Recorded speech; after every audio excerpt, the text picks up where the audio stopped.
তো ওই অর্থে বলা যায় যে এই ডক্টর ইউনূসের যে সরকার 1 বছরে তাদের রেকর্ডে তারা 30% যদি মার্ক ক্যারি করে থাকেন তাহলে এটা ফেইল মার্কস। জি এখন জি, সামনে একটা মাহমুদুর রহমান মান্না নির্বাচনের কথা 130 আলোচনা দিলেন, হচ্ছে। আপনি কত দিবেন? আমি এরকম মার্কিং করি না, কারণ রাজনীতিতে বা এই যে রাষ্ট্র পরিচালনায় এরকম ভাবে মার্কিং করা যায় না। তবে মোটা দাগে আমি এটাকে বলি যে তাদের অক্ষমতা পরিষ্কার হয়েছে।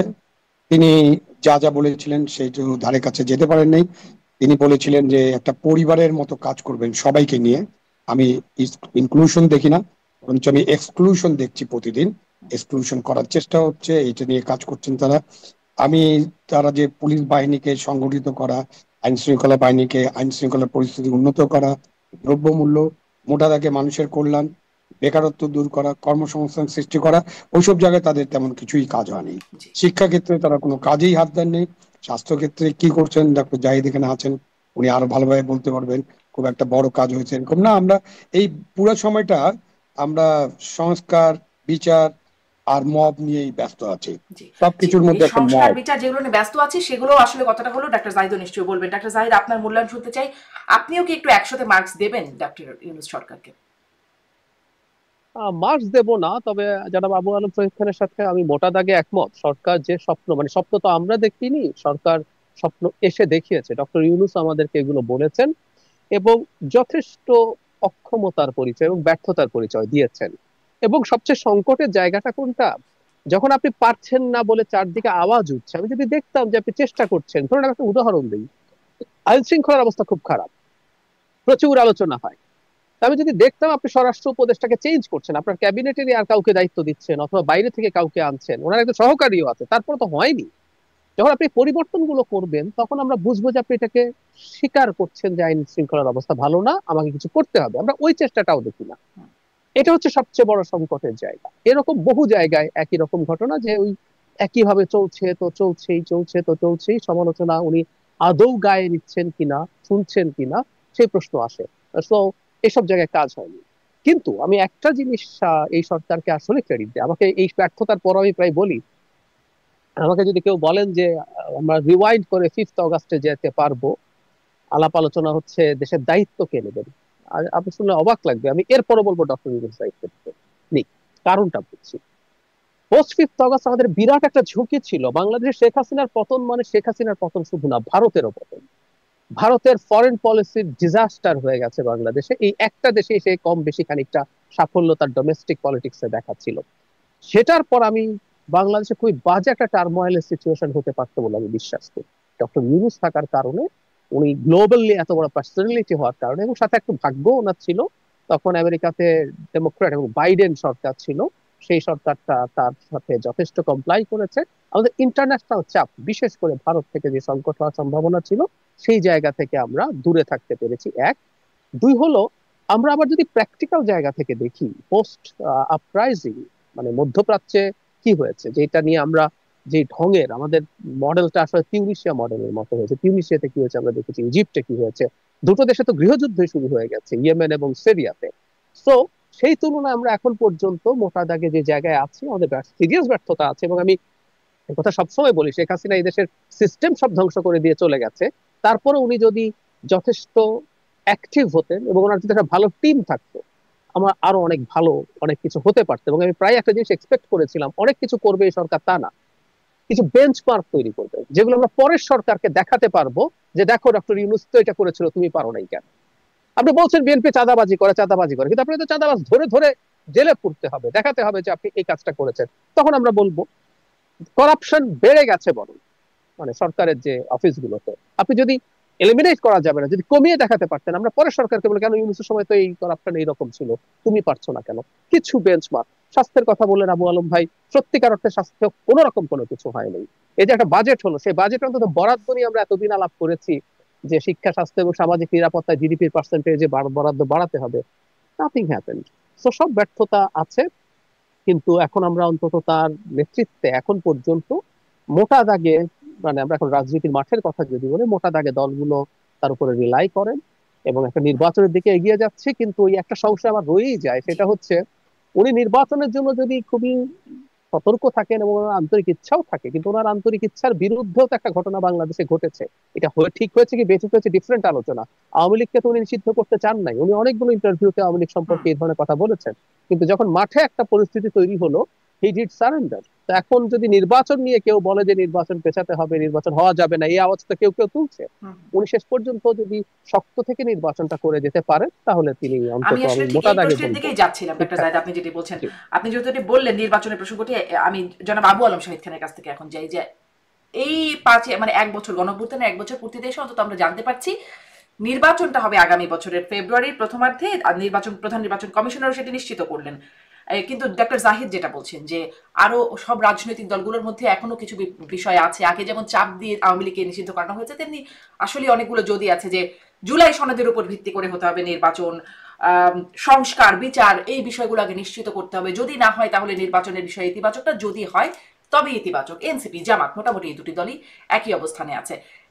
নির্বাচন আসলে ফেব্রুয়ারির প্রথমার্ধে হবে, এখানে কি মানে এই দলগুলোর এই অবস্থান কি কোনো অনিশ্চয়তা তৈরি করে নির্বাচনের সময়ের উপরে?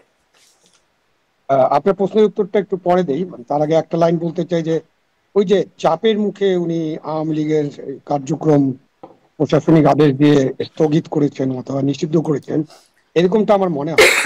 আমার কাছে মনে হচ্ছে যে এটা একটা ফ্রেন্ডলি ক্যালকুলেশন।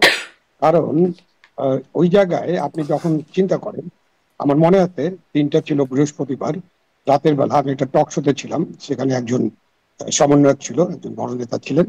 হঠাৎ করে তার ফোনে একটা মেসেজ আসলো যে আমাদেরকে এখন ইনুস সাহেবের বাসার সামনে যে ঘেরাও করতে হবে। উনি হতবাক হলে আমি বললাম যে কি ব্যাপার, কি হয়েছে? না দেখেন এখন এই রাতের বেলা, এখন 11:30 বেজে গেছে, কোথায় লোকজন পাবো, কিভাবে যাব, কিন্তু যেতে তো হবে, আমার এখন বাসায় যে কোনো রকম খেয়ে আমি চলে যাব। এটা হলো শুরুটার কথা বললাম। শুক্রবারে সকালবেলা ওখানে স্টেজ বানানো হলো, এর মধ্যে ওখানে কিন্তু 144 ছিল এবং ওই এলাকায় কিন্তু জমায়েত নিষিদ্ধ আছে, জমায়েত নিষিদ্ধ ছিল। এখন আপনি এনসিপি নামে একটা দল এটা করতে গেল, শুক্রবারে ওখানে স্টেজ করা হলো, তারপরে অন্যান্য লোকেরা আসলেন, জমলেন, তারপরে আবার শাহবাগে গেল, শাহবাগ থেকে আবার ইন্টারকন্টিনেন্টাল মোড়ে আসলো। তো এটা তো তখন তো পুলিশকে আমরা 144 ভঙ্গ করার জন্য কোনো ব্যবস্থা নিতে দেখিনি, যেটা আমরা পরবর্তীতে অন্যান্যদের ক্ষেত্রে দেখেছি। বিশেষ করে জগন্নাথ বিশ্ববিদ্যালয় শিক্ষক ছাত্রদেরকে যেভাবে লাঠিপেটা করা হয়েছে, যেভাবে গরম পানি বর্ষণ করা হয়েছে, আর এখানে অনেকে যোগ করে বলেন না সত্যি কথা, এদেরকে ঠান্ডা পানি দেওয়া হয়েছে, ঠান্ডা পানি খাওয়ানো হয়েছে, খাবার দাবার দেওয়া হয়েছে। সুতরাং ইনুস সাহেব চান নাই, চাপে পড়ে করেছেন। ইনুস সাহেব আসলে, আমি ইনুস সাহেবকে যতটুকু বুঝতে পেরেছি, আমি ওনাকে খুব ভালোভাবে বুঝতে পারিনি এখনো, বাট আমি মনে করি না উনি কোনো চাপের কাছে নতি স্বীকার করেন। উনি যেটা মনে করেন সেটাই করেন, এটাই আমার কাছে মনে হয়েছে। এবং যারা ওনার সাথে আলোচনা করেন, যারাই আলোচনা করেন, প্রত্যেকের কাছে শুনেছি অনেক সব কথা শুনেন, ফাইনালি উনি কোনো রেসপন্স করে না, রিয়াকশন তো করেনি না, এবং ফাইনালি উনি যা করেন সেটা নিশ্চয়ই উনি বুঝে শুনেই করেন। সুতরাং উনি আওয়ামী লীগের যে এই যে করা হয়েছে, যেটা এই যে তাদের কার্যক্রম নিষিদ্ধ করা হয়েছে, এটা ইউনূস সাহেব চেয়েছেন বলেই নিষিদ্ধ হয়েছে। তাহলে একরকম এখন দেখেন মিউচুয়াল তারা ইচ্ছাতেই এটি হয়েছে, মিউচুয়াল ইচ্ছাতেই। কিন্তু আমি আমি আমি মনে করি যে উনার ইচ্ছাতে এটা হয়েছে, কারণ আচ্ছা, উনি দায় সামনের এড়াতে পারবেন নির্বাচনের না। ক্ষেত্রেও আর যদি উনি চাপের মুখে করেন, তাহলে আচ্ছা, চাপটা কতটুকু ছিল সেটাও একটু আলোচনা করতে হবে, যে কি চাপ ছিল, হুম, কতজন মানুষ, বাংলাদেশের 12 কোটি ভোটার, আর সারা বাংলাদেশে কি এরকম সংগ্রাম হয়েছে কিনা, সারা বাংলাদেশের মানুষ এরকম ঐক্যবদ্ধ হয়েছে কিনা, বা কত সংখ্যক মানুষ এটা চেয়েছে। তো সুতরাং ওগুলো আলোচনা করলে আপনি ওই ওই চাপটা অনেক বড় চাপ ছিল না। আপনি এখন দেখেন যে আপনি নির্বাচনের কথা বলছেন, উনি একটা নির্বাচনের তারিখের মতো দিয়েছেন যে ফেব্রুয়ারিতে রমজানের আগে নির্বাচন হবে, এবং উনি তার ভাষণে বলেছেন একটা চিঠি দেবে, এবং পরের দিন তার মুখ্য সচিব একটা চিঠিও লিখেছেন। এখন সো ফার সো গুড। কিন্তু মাঝখানে এখন যে এই যে জামাতে ইসলামী, এনসিপি যাদের কথা বলছেন, ইসলামী দল, তারা একটা নতুন পিআর সিস্টেমের বিষয়টা সামনে আনলো। এবং এটা কিন্তু আপনার যে আলোচনা হচ্ছিল যে আমাদের যে কিছু কিছু সংস্কার করতে হবে, বা অনেক কিছু সংস্কার করতে হবে, অনেক মৌলিক সংস্কার হয়তো করতে হবে, সেই আলোচনায় পিআরটা কোনো বড় ইস্যু ছিল না। এখন তারা এটাকে বড় ইস্যু করছেন, এবং এনসিপি তো বলেই দিয়েছে যে তারা নির্বাচনে যাবেন না আরো কিছু কিছু দাবি যদি তাদের পূরণ না হয়। এইটার ক্ষেত্রে যদি আমরা আওয়ামী লীগের যে কার্যক্রম নিষিদ্ধকরণ, সেটার যে চাপটা, সেই চাপের চেয়ে একটু বেশি চাপ হয়ে যাবে না যখন এনসিপি, জামাতে ইসলামী, ইসলামী দলগুলো একসাথে যদি এটা করে, এবং তারা যদি নির্বাচন করতে না চায়, এবং আওয়ামী লীগ যদি নির্বাচনের মাঠে না থাকে, তাহলে কি নির্বাচন হবে? এটা কি কোনো নির্বাচন হবে যে নির্বাচনটা জনগণের কাছে, মানে বাংলাদেশের মানুষের কাছে গ্রহণযোগ্য তো হবেই না, এবং কি আমাদের যারা বন্ধু রাষ্ট্র আছে, ইন্টারন্যাশনাল একটা স্ট্যান্ডার্ড আছে, সেটা থেকে দূরে থাকতে পারবো না। আমি ভারতের কথা চিন্তা করি না, ভারতের কোনো ইন্টারন্যাশনাল স্ট্যান্ডার্ড ওরা কি চায় এটা নিয়ে আলোচনা কিছুই নেই। বাট আমাদের যে ইন্টারন্যাশনাল স্ট্যান্ডার্ড আছে সেখানে তো এটা গ্রহণযোগ্য হবে না। সেই জন্য আজকে একটা আলোচনা আমি বলেছি যে একটা জিনিস হতে পারে যে আপনারা যারা ছিলেন বৈষম্য বিরোধী আন্দোলনে একসাথে কাজ করেছিলেন, কাঁধে কাঁধ মিলিয়ে, এবং অনেক মানুষের শহীদ হয়েছেন, অনেকেই রক্ত দিয়েছেন, প্রত্যেক দলের, প্রত্যেক জনগোষ্ঠীর বা প্রত্যেক সাধারণ মানুষের রক্ত কিন্তু মিশে আছে এই আন্দোলনের মধ্য দিয়ে। আপনারা ঐক্যবদ্ধ হয়ে একটা নির্বাচনের আয়োজন করেন এবং আপনারা ইনক্লুসিভ নির্বাচন করেন। আওয়ামী লীগের অপরাধী যাদের বিচার হচ্ছে তাদের বিচার করেন, এবং আওয়ামী লীগের অপরাধীদের বিচার চলতে থাকুক, তাদেরকেও সুযোগ দেন। আপনারা ঐক্যবদ্ধভাবে নির্বাচন করে নির্বাচনের মধ্য দিয়ে আওয়ামী লীগকে ঐক্যবদ্ধ হবেন কি পরাজিত করে? করেন। ঐক্যবদ্ধটা হবেন কি করে? মানে গণ অভ্যুত্থান যারা করেছেন তারাই তো আসলে সেই এনসিপি, তাদের এই মানে জন্য তো ঐক্যবদ্ধ প্রথম হতে সারিতে বলছি তো তারা আছেন। যে ঐক্যবদ্ধ হওয়ার বিষয়টা হচ্ছে যে যারা এখন বিভিন্ন কথা বলছেন প্রত্যেকের হলো পার্লামেন্টে তাদের ভাগ চাই।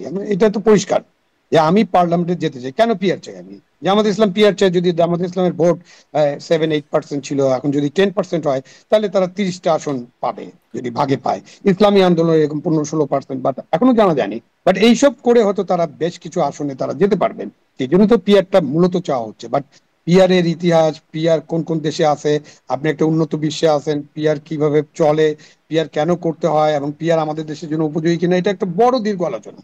এই মুহূর্তে পিআর একটা ইস্যু করে বা সংস্কার করেই ফেলতে হবে, মৌলিক সংস্কার সব শেষ করতে হবে, আবার একটা গণভোট চাই আমরা, এই গণভোটটাও করতে হবে আগে, অথবা লোকাল গভর্নমেন্ট নির্বাচন আগে করতে হবে। এই যে কতগুলো শর্ত দিয়ে দেওয়া, জুড়ে দেওয়া, এগুলো হচ্ছে যে আমরা নির্বাচন যারা ডিলেট করতে চান, ডিলে করলে যাদের লাভ হবে তারা এই কাজগুলো করছেন। স্পষ্ট এখন যদি স্পষ্ট ওই যে শর্ত চাপের জুড়ে মুখে দিয়ে আবার নির্বাচন ইলেকশন করে আসেন।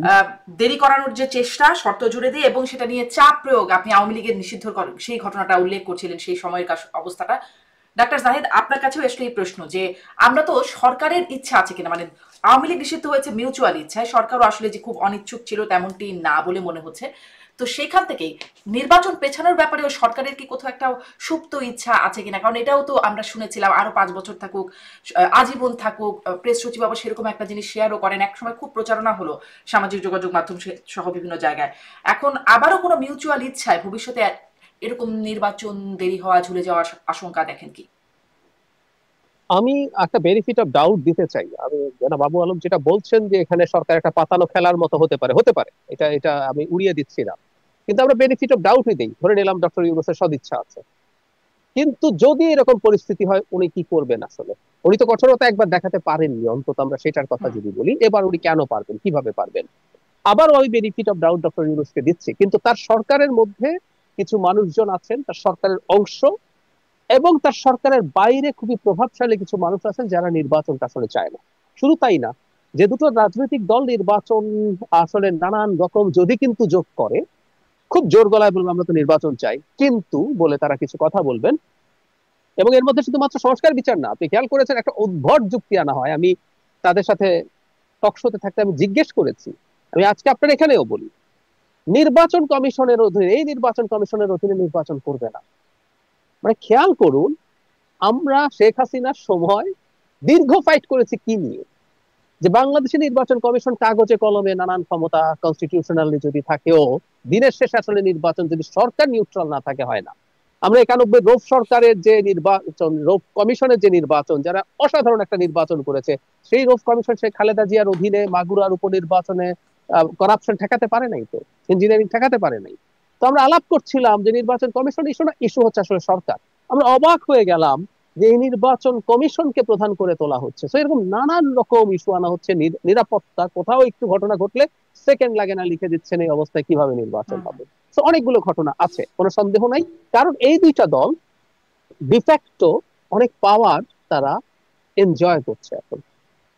যাদেরকে আপনি মানে ফর্মালি দায়িত্বে দেখছেন তারা তো আছেই, যেমন এনসিপির দুইজনকে তো ডক্টর ইফতেখারুজ্জামান এবং পিআইবি সরাসরি এনসিপির মানুষই বলেন যে দুই উপদেষ্টা আছেন, এই মুহূর্তে ছাত্র উপদেষ্টা। তার বাইরে জামায়াতে ইসলামীর মারাত্মক প্রভাব আছে। আমরা আমাদের আশপাশের পরিচিত মানুষদের কাছ থেকে বিভিন্ন বদলি, পদোন্নতি, তারপরে বিভিন্ন জায়গায় পদায়ন, টেন্ডার, বিভিন্ন জায়গায় তাদের বিরাট প্রভাব আছে। এখন খেয়াল করে আমি একটু নর্মালি বলি, আমি একটা সহজ অঙ্ক দেখাই আপনাকে। কেউ কেউ বলেন এটা ফ্যাক্ট, বিএনপিরও প্রভাব আছে এই সরকারের উপরে, তারা বিভিন্ন ক্ষেত্রে প্রভাব রাখতে পারে। আমরা যদি ধরি তিন দলের মধ্যে সমান ভাবে আপনি ভাগ করে দিলেন প্রভাব, তিন দল 1/3 করে, নির্বাচন যখন হবে বিএনপির হাতেই 100 ভাগ চলে যাবে। তো বাকি 33% জামাত, 33% এনসিপি ছিল, ওইটা তো আর থাকছে না। মানে জামাত ইতিহাসে কোনোদিন দুজন মন্ত্রী তারা একবার পেয়েছিল, কিন্তু পুরো সরকারের উপরে এই পরিমাণ ইনফ্লুয়েন্স, কোথায় কে ভিসি হবে, কোথায় কার পদায়ন হবে, এমনকি পুলিশ সহ আমলাতন্ত্রের উপরে যে প্রভাব তারা আছে, একটা সরকারে থাকার মতো প্রভাব, ওইটা হারাতে চাইবে না। তো একই কথা এনসিপির ক্ষেত্রে প্রযোজ্য। তো তারাও এটার সাথে অ্যালাইন হতে পারে, সম্ভাবনা আছে। আর কিছু ব্যক্তি আছে যারা স্বতন্ত্র, দেশের বাইরে, তাদের অসীম ক্ষমতা তারা এনজয় করছেন, তারা চাইলেই সরকারের অনেক পলিসি ডিসিশনকে তারা ইনফ্লুয়েন্স করতে পারেন। তো তাদের কাছে তো দেশ গোল্লায় যাক, কিছু আসে যায় না, তারা তো এই পাওয়ারটা এনজয় করছে না। সরকারেরও কিছু উপদেষ্টার কথা আমরা খানিকটা জানি যে তারা এই ক্ষমতায় থাকাটাকে দারুণ উপভোগ করছেন, তারাও একটা অংশ থাকতে চাইতে পারে। তো এই সম্ভাবনা নেই তা না, আছে। জি, তার মানে এই অনিশ্চয়তাটা কাটলোই না। আপনি বলছিলেন যে অনেকগুলো যদি কিন্তু লাগিয়ে দেওয়া হয়, তবে সেগুলো আমি আমরা একটা দেখি। কথা শারমিন বলে রাখি, আমি পরে আসবো। আমি মনে করি সবকিছুর পরও ফেব্রুয়ারিতে নির্বাচন আসলে হতে হবে কেন আমি পরে বলবো। আচ্ছা, ফেব্রুয়ারিতে নির্বাচন উপায় নেই। হতে হবে। আর আমার মনে হয় একটু করে বলেই দেন, কারণ পরের প্রশ্নটা আমি এটা নিয়েই করব। কেন হতে হবে আচ্ছা ফেব্রুয়ারিতে নির্বাচন? আচ্ছা, আমি এটাকে একটা একটা থিওরিটিক্যালি একটু যদি অ্যানালাইজ করি, আমাদের একজন অর্থনীতিবিদ আছেন, ডক্টর মুস্তাক খান, সোয়াসের প্রফেসর। তিনি এই ইস্যুতে না, তিনি একটা ইস্যুতে ওনার পিএইচডি থিসিসের একটা মূল ভিত্তি ছিল যে একটা স্টেটে কোনো সিস্টেম, কোনো আইন, কোনো কিছু কখন কাজ করবে। উনি সাউথ কোরিয়া আর পাকিস্তান 60s তুলনা করে দেখাচ্ছিলেন কোনো একটা জিনিস আসলে দিনের শেষে যদি কোনো দেশ কার্যকর হবে না যদি ওখানকার পাওয়ার সেন্টার গুলো, পাওয়ারের এলিটরা অ্যাগ্রি না করে। এজন্য সাউথ কোরিয়া আর পাকিস্তান একই রকম পলিসি নেওয়া সত্ত্বেও সাউথ কোরিয়া কোথায় চলে গেছে পাকিস্তান যেতে পারেনি, কারণ পাকিস্তানের পাওয়ার সেন্টার গুলোর মধ্যে এই ব্যাপারে তাদের আন্ডারস্ট্যান্ডিং হয় নাই। এরকম একটা বেসিক, খুব ডিটেলে যাচ্ছি না। এবং এই আর্গুমেন্টেই উনি বলেন, এবং আমি অ্যাগ্রি করি, এই যে সংস্কার আমরা চাপিয়ে দেওয়ার কথা বলছি, এই সংস্কার করে ফেলবো যতদিন পর্যন্ত আমাদের সোসাইটিতে থাকা, পলিটিক্যাল অ্যারেনায় থাকা পাওয়ার সেন্টার গুলো, সংস্কার গুলোকে যতটুকু অ্যাগ্রি করবে আসলে ততটুকুই হবে, এর বেশি আসলে সংস্কার আপনি চেপে পারবেন না। এটাকে সরিয়ে রেখে আমি ওনার এই তত্ত্বটাকে ইলেকশনের কাজে লাগাতে চাই। আমাদের দেশে ইলেকশন চায় নাকি, আমরা এইভাবে যদি বলি, ফেব্রুয়ারি বা ডিসেম্বরে সরকারকে অ্যাজ এ হোল না ধরলেও ধরে নিলাম তর্কের খাতিরে জামায়াত, এনসিপি, কিছু ব্যক্তি, দু একটা বিদেশি শক্তি নির্বাচন না চাওয়ার ব্যাপারে সমর্থন করতে পারে। চায় কারা? দেশের সবচেয়ে বড় রাজনৈতিক শক্তি বিএনপি। আওয়ামী লীগের কর্মকাণ্ড নিষিদ্ধ, কিন্তু আওয়ামী লীগের 20% ভোট এখনো দেশে আছে। আওয়ামী লীগ নিজে নির্বাচন চায়, কারণ তারা ডক্টর ইউনূসের সরকারের সাথে কমপ্লাই করতে পারছে না। তারা ভবিষ্যতে, সত্য হবে কিনা জানি না, তারা মনে করছে ভালো হবে। দেশের সেনাবাহিনী নির্বাচন চায়, সেনা প্রধান প্রকাশ্যে নির্বাচনের কথা বলেছেন। বিরাট একটা পাওয়ার সেন্টার। টেকনিক্যালি সেনাবাহিনী সরকারের পার্ট, কিন্তু এই মুহূর্তে সেনাবাহিনীর একটা ডিফারেন্ট সত্তাও আছে। দেশের বিজনেস পিপল, দেশের ব্যবসা বাণিজ্যের অবস্থা কিন্তু প্রচন্ড খারাপ। আমি বিশাল বড় ব্যবসায়ীর সাথে কথা বলে দেখেছি, এবং একেবারে প্রান্তিক ব্যবসায়ীর সাথে কথা বলে দেখেছি, পাড়ায় যিনি মুদি দোকান চালান, আমি দেখেছি প্রত্যেকের ব্যবসার অবস্থা খারাপ। অর্থনীতির জিডিপি গ্রোথ এখন 3-এর নিচে নেমে গেছে, কারোই অবস্থা ভালো না। তারা সবাই অ্যাজ আর্লি অ্যাজ পসিবল নির্বাচন চাইছে। আমি আপনাকে একটা এক্সপিরিয়েন্স শেয়ার করি। ফেব্রুয়ারি নির্বাচনের ডেট দেওয়া নিয়ে যখন আমি একটু সন্তোষ প্রকাশ করে আমার ব্যক্তিগত চ্যানেলে একটা ভিডিও করেছি, একজন খুব বড় ব্যবসায়ী নেতা আমাকে বলছেন, আপনি ডিসেম্বর কেন বলছেন না? তো ব্যবসায়ীরা একটা বিরাট পাওয়ার সেন্টার, তারা এটার দিকে চলে গেছে।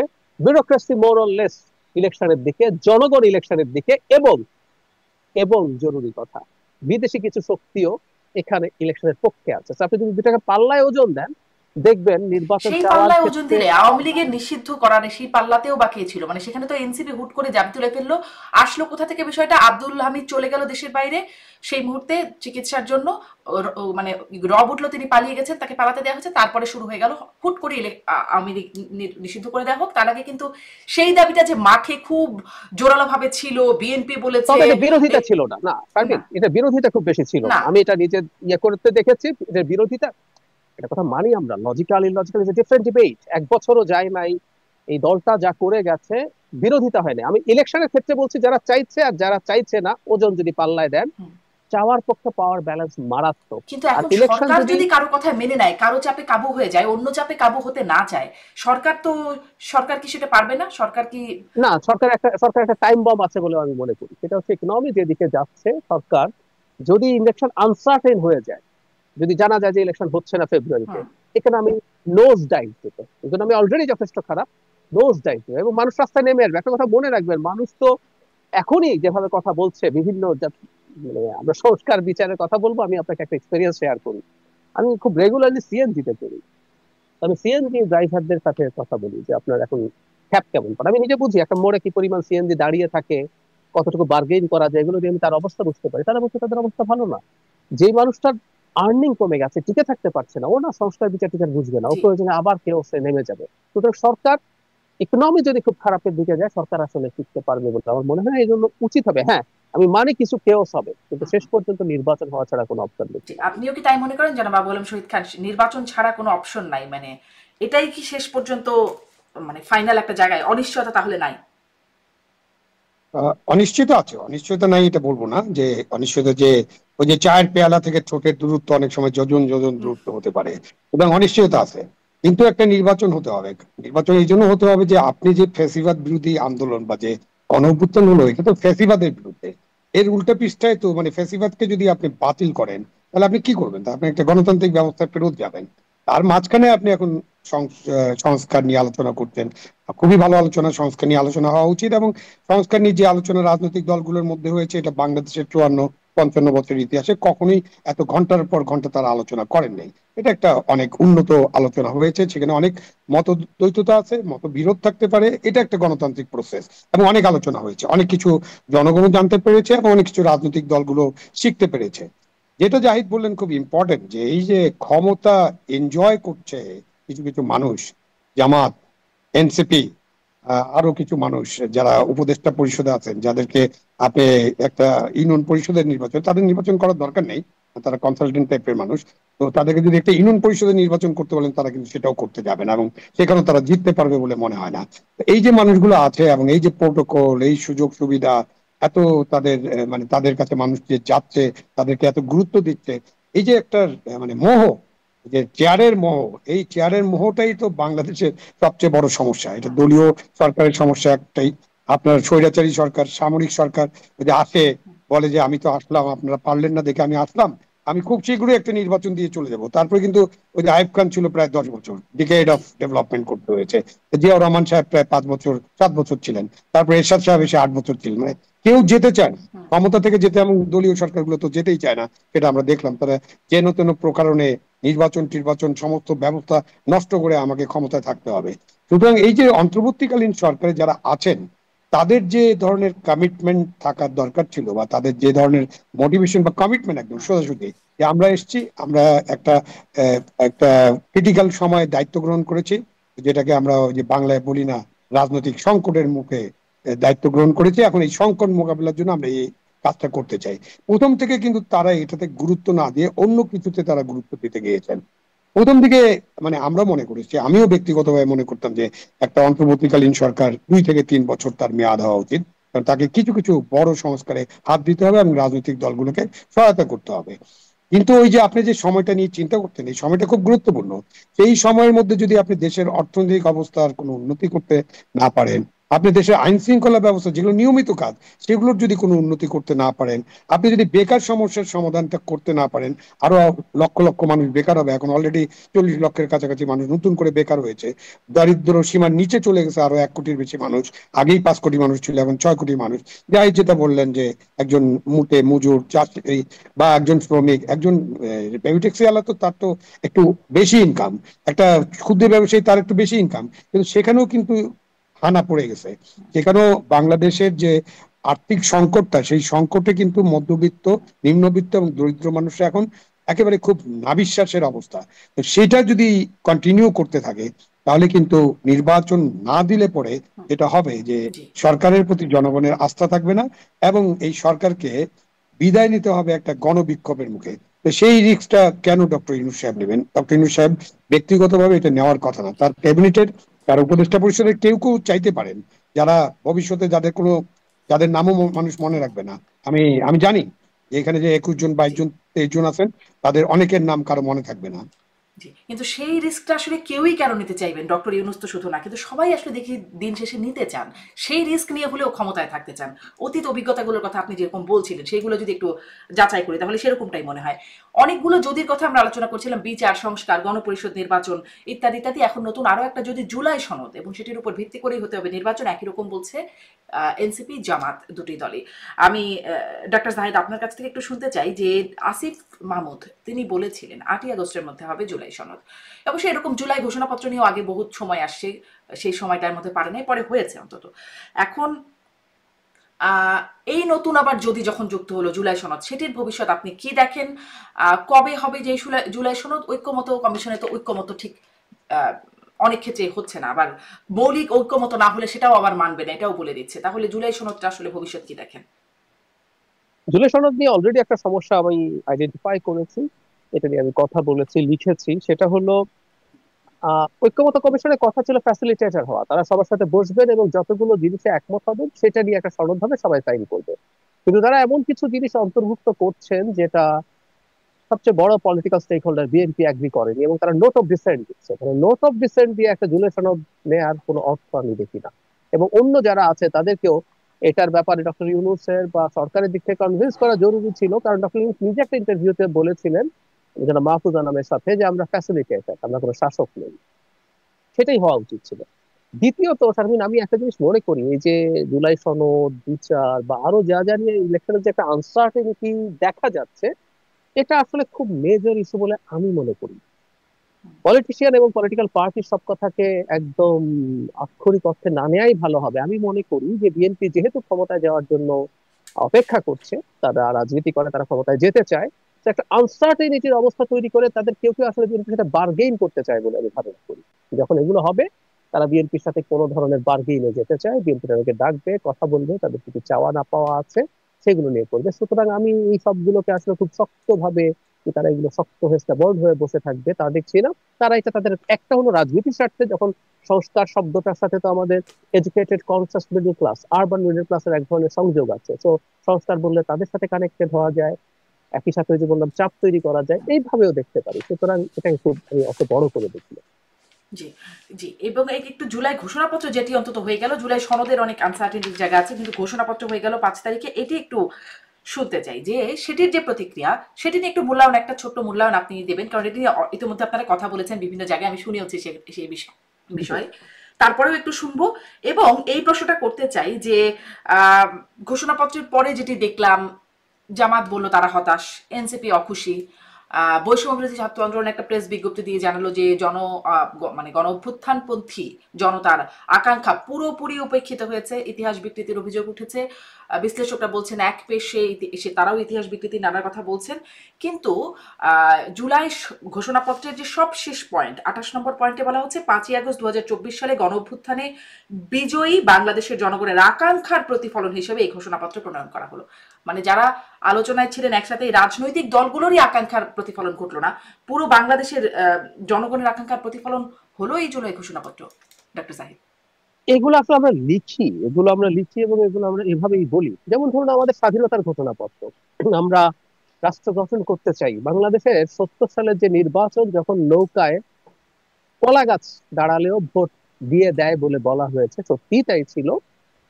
সেখানে স্বাধীন বাংলাদেশ চাওয়া হয়নি, 6 দফার ভিত্তিতে আমরা একটা স্বায়ত্ত শাসন চেয়েছিলাম। তাতেও 26% মানুষ পূর্ব পাকিস্তানের নৌকায় ভোট দেয়নি, 26%।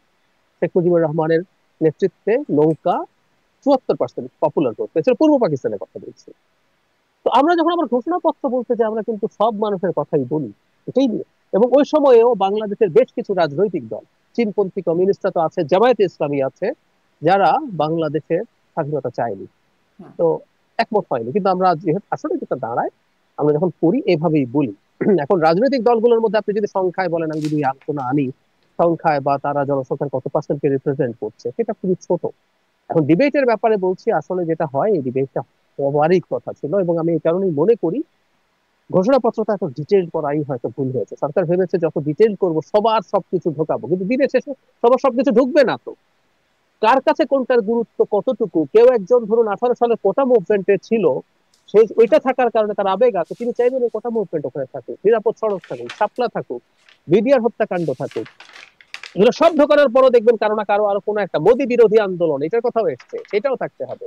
আমি যদি বলি 71 কথা সব আনা হয়েছে, আমি যদি প্রশ্ন তুলি 71-এর কথা আমরা যখন লিখবো, এই মাটির কিছু মানুষজন যে আমাদের রাষ্ট্র গঠনের পেছনে বিরুদ্ধে দাঁড়িয়েছে, রাজাকার আলবদর হয়েছে, তাদের সেটাও উল্লেখ করতে হবে। ধরুন আমি আমি এটা আমার যদি চাওয়া হয়। তো এই চাওয়াগুলো চলতে থাকে, চলতে থাকবে। এগেইন আমি বলি, এটা হচ্ছে এনারা রাজনীতি করার চেষ্টা করছেন, এবং বিশেষ করে এনসিপি এবং জামাতের ইদানিং এটাকে এভাবেও পড়া উচিত, তারা সরকারের বেশ সমালোচনা করতে চাইছেন, বিশেষ করে এনসিপি। কারণ এনসিপির বিরুদ্ধে অভিযোগ যে তারা কিংস পার্টি, এমনকি টিআইবির মতো প্রতিষ্ঠান, ডক্টর ইফতেখারুজ্জামানের মতো খুবই রেসপেক্টেড একজন মানুষ এই ধরনের অভিযোগ সরাসরি করেছেন। যখন করছেন তারা এখন সরকারের বিরুদ্ধে বেশ উচ্চকিত আমরা মাঝে মাঝেই দেখি, মাঝে মাঝে দেখবো। এটা আসলে ওই তকমাটা গা থেকে একটু সরানোর জন্য এরকমও হতে পারে। আচ্ছা, এটা একটা কারণ। এটা একটা ইন্টারেস্টিং পয়েন্ট।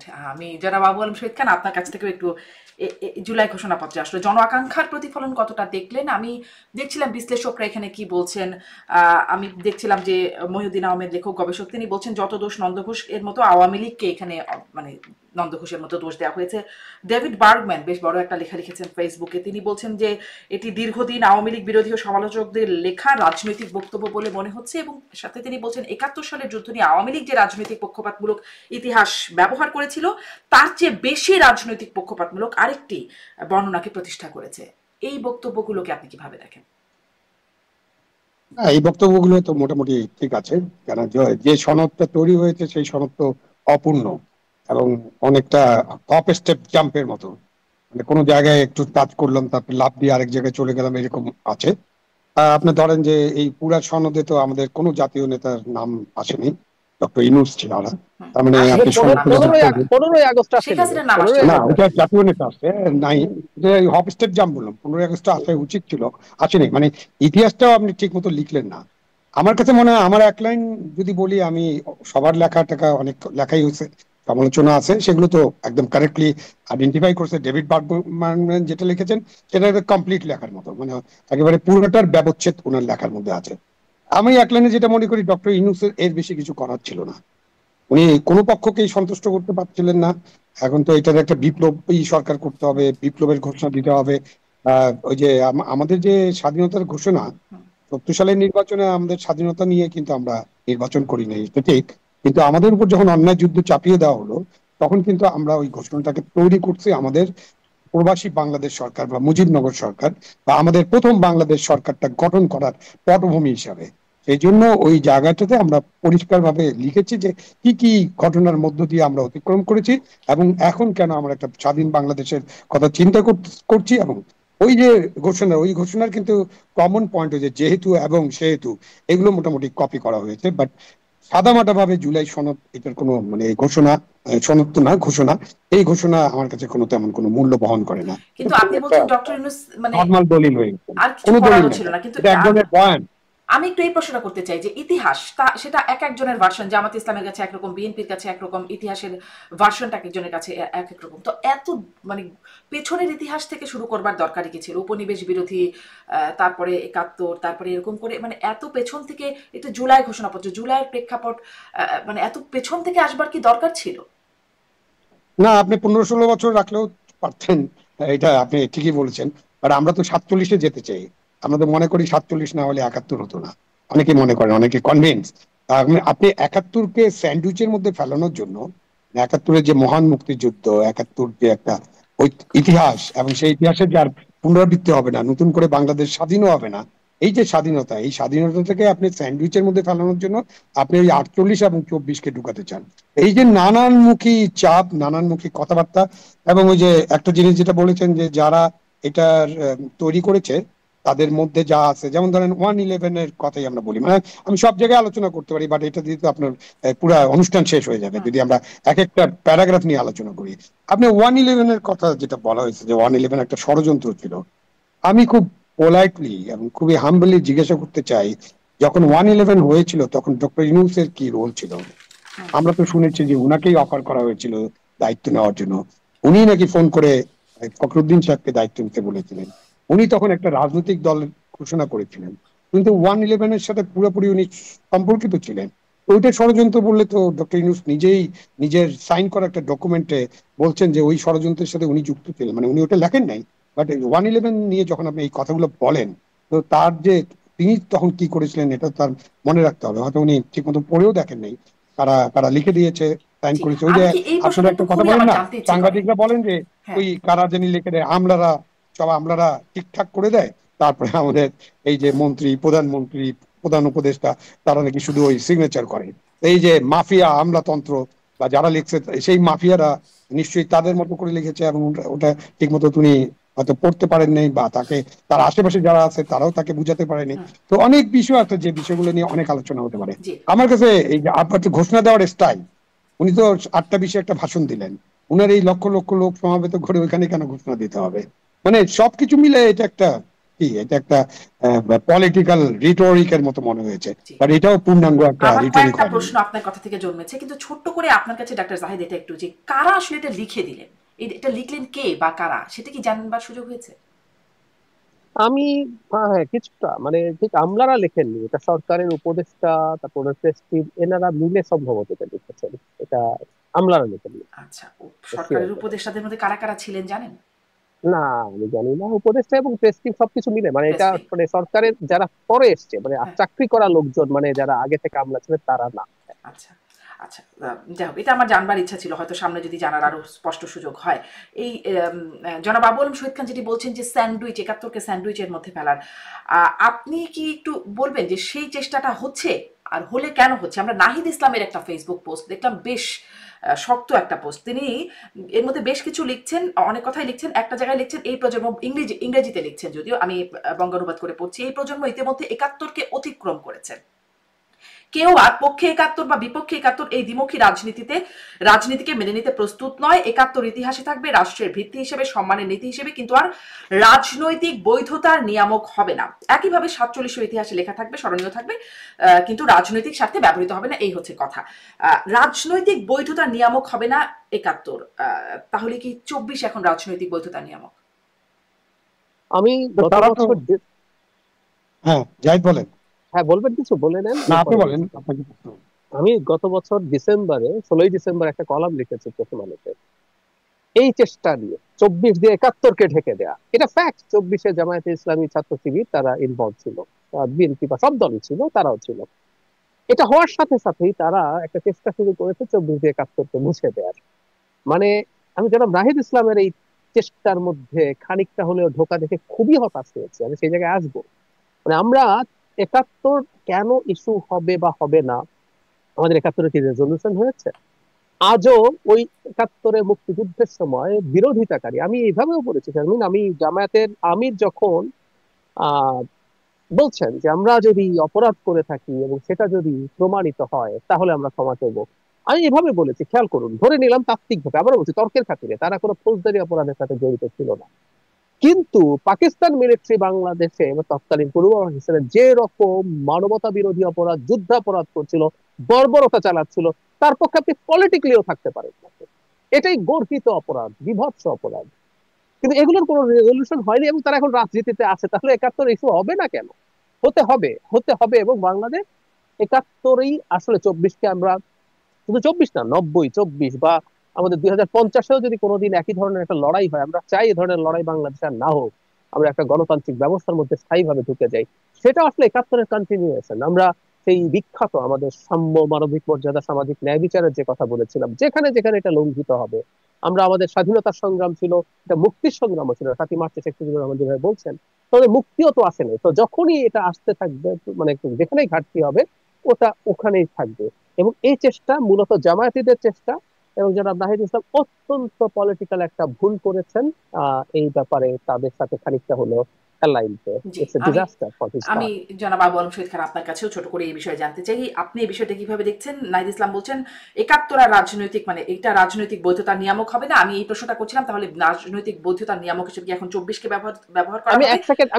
এক সেকেন্ড একটা জিনিস শুধু যোগ করে দেই। ওই জি, যে আওয়ামী লীগ নিষিদ্ধকরণের সময় তো শিবির মাঠে ছিল, এটা ব্যাকফায়ার করেছে অলরেডি। শিবিরটা দেখেছে, তারা ওই গোলাম আজমের বাংলায় হুম, আর মানে নিজামীর বাংলায় বৈষম্যের ঠাঁই নাই। তো আমরা ফেসবুকে ইয়াংদেরকে লিখতে দেখেছি, গোলাম আজম আর নিজামীর তো বাংলা ছিল না, ওদের তো এটা পূর্ব পাকিস্তান ছিল। হুম, আজও কিন্তু ট্রোল হয় যখনই ঘোষণা, দ্যাটস ভেরি ইন্টারেস্টিং, ঘোষণাপত্রে যখন তাহের সাহেব বলছেন এটা কিছুই হয় নাই, পছন্দ করছি না, তখন ইয়াংরাই ট্রোল করছে, হ্যাঁ এখানে বাংলাদেশ লেখা হয়েছে, এখানে পূর্ব পাকিস্তান লেখা হলে ভালো হইতো।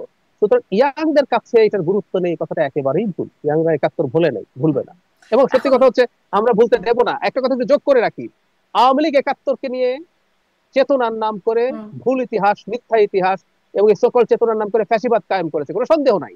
কিন্তু আমাদের একটা ৭১ হয়েছে, যেটা আমাদের এই রাষ্ট্রের পুরো জন্ম এবং তার উপরে ভিত্তি করে আমাদের অস্তিত্ব, ওটাকে আমরা এভাবে ২৪ দিয়ে বা অন্য কিছু দিয়ে মানে ঢেকে দেওয়া ২৪ কে হবে, এটা কেন্দ্র আমরা করে আবার হতে নতুন কোনো ফ্যাসিবাদ কায়েম না হোক, সেটাও নিশ্চয়ই একটা হতে প্রতিষ্ঠা জি। জায়গা। জি, আবু আলম শহীদ খান, আপনার কাছ থেকেও সেই রাজনৈতিক বৈধতার নিয়ামক কি এখন মানে তরুণদের কথা বলা হচ্ছে, তরুণ নাহিদ ইসলামরাও তরুণদের দল হিসেবে দাবি করেন, তো মানে ২৪ই এখন রাজনৈতিক নিয়ামতার বৈধতার নিয়ামক হবে কিনা এক। নাহিদ ইসলাম আরো লিখছেন, এখন রাজনীতি হবে ২৪-এর মূল্যবোধের ভিত্তি করে। আমার প্রশ্নটা যেটা করছিলাম, এখানে একটা উত্তরও অনেকটা ওরকম আছে। এবং তিনি লিখছেন, যারা ৭১-এ ফিরতে চায় তারা ২৪-এর নতুন রাজনৈতিক বাস্তবতাকে অস্বীকার করছে। ২৪-এর অভ্যুত্থান বহু রাজনৈতিক শক্তির জন্য প্রায়শ্চিত্তের সুযোগ এনে দিয়েছে তাদের অংশগ্রহণের মাধ্যমে। কাদের প্রায়শ্চিত্ত হলো বলে মনে হচ্ছে? না, ২৪কে নিয়ে নাহিদ ইসলাম যা যা লিখছেন, হ্যাঁ উনি সরাসরি যুক্ত ছিলেন, উনার একটা ইমোশন থাকতে পারে, ইমোশন থেকে উনি অনেক কথাবার্তা বলতে পারেন, যে ঠিক আছে উনি মনে করতে পারেন। কিন্তু এরকম মনে করার কারণে যে ২৪-এ অনেক কিছু নিয়ামক হয়ে গেছে। ২৪-এ একটা গণ অভ্যুত্থান, প্রথমে কোটা দিয়ে শুরু হয়েছিল এবং তারপরে এক দফা এবং একটা স্বৈরাচারী ব্যবস্থার পতনের অভ্যুত্থান। এটা তো একটা রাষ্ট্রের জন্মের অভ্যুত্থান না, বা জন্মের যুদ্ধ না। ৭১ আমাদের মহান মুক্তিযুদ্ধ, আমাদের ৩০ লক্ষ শহীদের রক্ত, আমাদের ২ লক্ষ মা বোনের সম্ভ্রমের ব্যাপার আছে জড়িয়ে, এবং আমরা যে মুক্তিযুদ্ধ করেছি তার মধ্য দিয়ে বাংলাদেশের জন্ম হয়েছে। এই বাংলাদেশের জন্মের ইতিহাস তো আপনি মুছে ফেলতে পারবেন না। এটা অনেক অনেক অনেক ভাবেই এগুলো ঘটেছে। এটা আবার ডক্টর ইউনূসের কাছে আমার ফেরত দিতে হয়। ডক্টর ইউনূস সাহেব তার ভাষণে বলেছিলেন পুরানদের বাদ দিয়ে দিতে আর কি, এবং একটা রিসেট বাটন চাপার একটা কথা হয়েছিল মনে হয়। তাকে বিবিসি তে বোধহয় কি প্রশ্ন করা হয়েছিল, তখন তিনি খুব একটা ইমোশনাল হয়ে গেছিলেন। সম্ভবত এরকম ইমোশনাল আমাদের রাজনৈতিক নেতারা হন। ওই যে নাতিপুতির কথাটা আসছিল, এই যে রাজনীতিতে আপনি ওই যে যখন শপথ নেন, আপনি কোনো ইমোশনাল হবেন না, আপনি ওই যে ক্ষোভ দুঃখ বেদনা আপনার থাকবে না, আপনি একটা নৈর্ব্যক্তিক ভাবে সিদ্ধান্ত নেবেন, নিরপেক্ষ ভাবে সিদ্ধান্ত নেবেন, এটা হয় না। তখন উনি রিসেট বাটন চেপে দিলেন। এগুলো হলো রিসেট বাটনের ইয়া চলছে আর কি। আমি তো রিসেট বাটন চাপলে তো আর আপনার হার্ড ডিস্ক থেকে কিছু মুছে ফেলা যাবে না। ৭১ আসলে আমাদের হার্ড ডিস্ক, আপনি সফট ইয়া দিয়ে সফটওয়্যার দিয়ে এগুলো কিছুই মুছে ফেলতে পারবেন না। ৭১ যারা অস্বীকার করে, ৭১-এর সময় যারা আমাদের পক্ষে ছিল না, বাংলাদেশের স্বাধীনতার পক্ষে ছিল না, যারা অন্যায় অপরাধ করছে বা করে নাই, ফৌজদারি অপরাধ না করলেও তারা যে পাকিস্তানি সেনাবাহিনীর যে অ্যাট্রোসিটি এবং তাদের যে মানে নিদারুণ মানবাধিকার লঙ্ঘন, যুদ্ধ অপরাধ, এগুলোকে সমর্থন করছে, তাদেরকে তো তাদের বলতে হবে যে তারা এটা অন্যায় করছে বা তারা এটা ভুল করেছে। আর আপনি ওই ভুলটা করেছেন, এখন আপনি সুযোগ পেয়েছেন, ২৪-এ আপনার একটা অংশগ্রহণ ছিল, আপনার দলে আরো শক্তিশালী হয়েছে, সেই জন্য আপনি একটা মুছে ফেলার চেষ্টা করবেন। আর এর মধ্যে আমাদের এই যে ইয়াং যারা আছে, ইয়াং টার্কস যারা এখন নতুন দল করলেন, যারা এখন আপনার উপদেষ্টা পরিষদে আছেন, তারা হঠাৎ করে যে ৭১ মুছে ফেলার চিন্তা করবেন, ৭১-কে কোনো ওটার কোনো থাকবে না প্রমাণ, এসব বললে তো হবে না। তারা তো দ্বিতীয় রিপাবলিক করতে চান। এখন দ্বিতীয় রিপাবলিক নিয়ে একটু ভালো মতো পড়াশোনা করলেই তো দেখা যাবে যে দ্বিতীয় রিপাবলিকে কি হয়েছিল, প্রথম রিপাবলিকের সময় কি হয়েছে। ৭-৮ বছর খালি কাটাকাটি, যারা বিপ্লব টিপ্লব করেছিলেন প্রত্যেকের গিলোটিন হয়ে গেছে। এই জন্য প্রথম রিপাবলিক বলি না আমরা, ভয় ছুটি যে আমরা প্রথম রিপাবলিক করি না, আমরা ওটা ৭১-কে ছেড়ে দিয়েছি প্রথম রিপাবলিক। এখন আমরা দ্বিতীয় রিপাবলিক আছি। তারপরে দ্বিতীয় রিপাবলিকে ১ বছরের মধ্যে আপনি নেপোলিয়নের লোককে আপনি লুই নেপোলিয়ন তাকে আপনারা রাষ্ট্রপতি নির্বাচন করেছেন তারা, এবং ৫১-তে যে উনি ২-৩ বছরের মধ্যে রাষ্ট্র ক্ষমতা দখল করলেন এবং তারপরে উনি সম্রাট হয়ে গেলেন। ৭০ সাল পর্যন্ত এটা চলেছে। আমরা তো এরকম প্রথম রিপাবলিক, দ্বিতীয়, তৃতীয়, পঞ্চম এইসব করে তো কোনো লাভ নেই। আপনি দেশের মধ্যে থাকেন, দেশের অবস্থা নিয়ে চিন্তা করেন, দেশের অভ্যন্তরীণ পরিস্থিতি কি, মানুষ কোন জায়গায় আছে, মানুষের চেতনা কোন জায়গায় আছে, সেটা নিয়ে আপনারা চেষ্টা করেন যে আপনার কিভাবে রাজনীতিটা করবেন। ওনারা একটা ভুল রাজনীতি করতেছেন, এই ভুল রাজনীতির জন্য ওনাদের ক্ষতিগ্রস্ত হবেন ওনারা। জি, এবং এই সুযোগটা তো আওয়ামী লীগ নিতেই চাইবে না। ৭১-এর পরে যদি জামাত রাজনীতি করতে পারে, ২৪-এর পরে তো আওয়ামী লীগও চাইতে পারে যে তাহলে আমরাও রাজনীতি করতে না, চাইব। ভুলের সুযোগের বিষয় না, আওয়ামী লীগের বিষয়টা কমপ্লিটলি ক্লিয়ার। আওয়ামী লীগ যে যারা অন্যায়ের সাথে ছিল, যারা মানবাধিকার লঙ্ঘনের সাথে ছিল, টাকা পাচারের সাথে ছিল, লুটের সাথে ছিল, মানে এরকম আরো ২০টা আইটেম আছে যে খারাপ খারাপ জিনিসের সাথে ছিল, তাদের অবশ্যই বিচারের